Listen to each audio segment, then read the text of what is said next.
La préfecture, l'éducation nationale et la ville d'Annemasse présentent les actions de la cité éducative en 2024.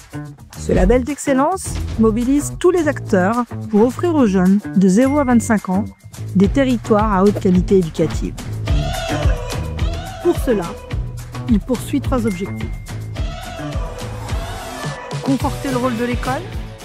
C'est un projet épistolaire entre 2 classes, une classe de Grenoble et l'autre de Annemasse, et 2 classes qui se sont écrits des lettres pour ensuite se rencontrer au sommet du Mont Salève. Promouvoir la continuité éducative. On est parti en classe verte, classe nature et patrimoine, et les enfants ont changé complètement d'environnement. Ouvrir le champ des possibles. C'est des jeunes qui ne sont pas forcément attirés par tout ce qui va être art pratique aux premiers abords. Ce que ça apporte aux jeunes, je pense, c'est le fait de mettre la main à la pâte. La cité éducative œuvre autour de 6 thématiques principales. La réussite éducative. Aujourd'hui, le projet que je fais avec le collège, c'est initier 4 classes de 6e à la lecture rapide. Alors moi, je préfère parler de lecture efficiente. Le vivre ensemble. Je suis ici aujourd'hui pour apporter un soutien à une cause. C'est tout l'argent récolté aujourd'hui grâce à la brocante. Il va être dédié aux aides pour les élèves qui sont en difficulté. La santé.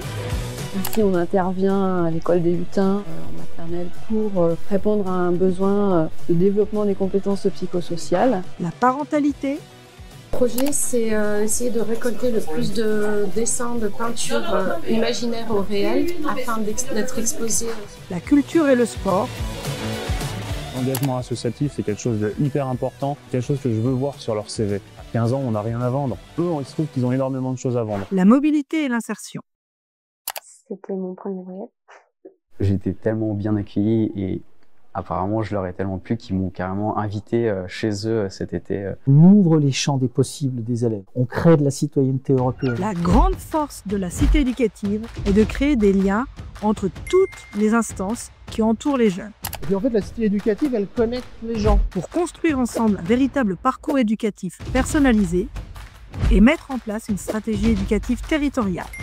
Avec le public scolaire, on essaye du coup de travailler vraiment en partenariat avec les enseignants pour prolonger leur programme pédagogique. En 2024, la cité éducative, c'est plus de 250 000 € de subventions, plus de 55 projets financés, plus de 40 structures mobilisées et plus de 3 500 jeunes et enfants accompagnés.